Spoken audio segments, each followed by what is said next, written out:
किसानों, मजदूरों और आदिवासियों का प्रदेश छत्तीसगढ़ इस वक्त चुनाव के मुहाने पे है। नमस्कार, आप खबर छत्तीसगढ़ देख रहे हैं। अभिवादन स्वीकार करिए अरुण पांडे का।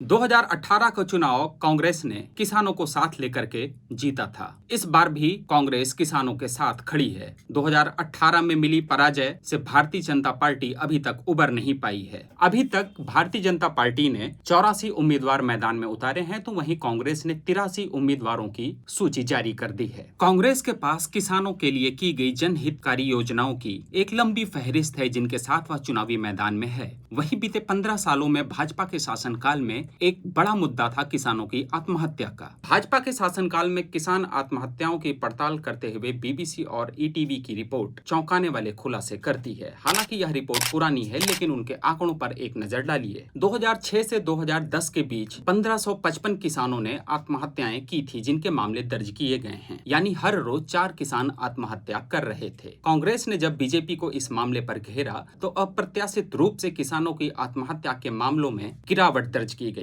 इस वक्त अपनी चुनावी सभाओं में छत्तीसगढ़ के मुख्यमंत्री भूपेश बघेल लगातार भारतीय जनता पार्टी के शासनकाल में की हुई किसानों की आत्महत्याओं पर हमले कर रहे हैं। आइए सुनते हैं पहले उन्होंने एक जनसभा में क्या कुछ कहा।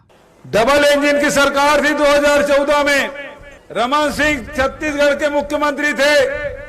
मोदी जी दिल्ली में केंद्र में प्रधानमंत्री थे, अभी भी प्रधानमंत्री हैं, लेकिन उस समय डबल इंजन की सरकार थी। उस समय रमन सिंह ने बोनस देना बंद किया था कि नहीं किया था, आप सब बताएं।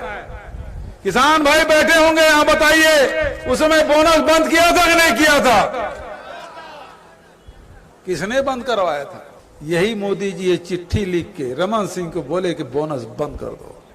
मैं भारतीय जनता पार्टी के साथियों से पूछना चाहता हूं कि 15 क्विंटल धान खरीदी होती थी पहले, डबल इंजन की सरकार बनते 10 क्विंटल क्यों किया था?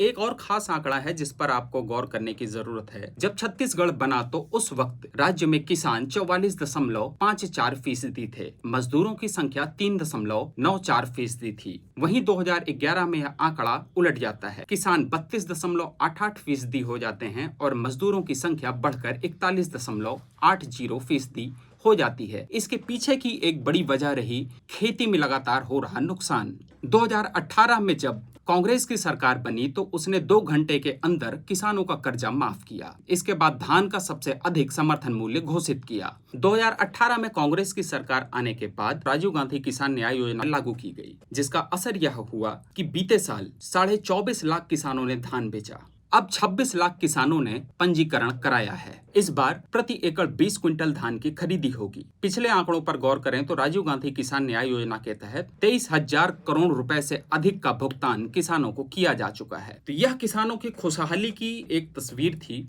अब आप आइए, भारतीय जनता पार्टी के समय में किसानों की जो दुश्वारियां थीं, वह इस चुनाव में साफ साफ दिखाई दे रहा है। राज्य का एक भी भारतीय जनता पार्टी का नेता अपनी चुनावी जनसभाओं में किसानों की बात नहीं कर रहा है। भारतीय जनता पार्टी के सोशल मीडिया पेज से जो पोस्ट हो रही हैं, उसमें नरेंद्र मोदी की तस्वीर लगाते हुए पोस्ट की गई है, जिसमें किसानों की आय दोगुनी करने की बात की जा रही है। छत्तीसगढ़ में बीजेपी बैकफुट पर नजर आ रही है, तो इसके पीछे की खास वजह भी है। 2100 रुपए प्रति क्विंटल धान का भुगतान और बोनस देने के वादे से भारतीय जनता पार्टी की सरकार मुकर चुकी है। वहीं कांग्रेस किसानों के हित में किए गए तमाम कामों को लेकर के चुनावी मैदान में है। सियासी हलचल और चुनावी खबरों को जानने, देखने, समझने के लिए बने रहिए खबर छत्तीसगढ़ में। नमस्कार।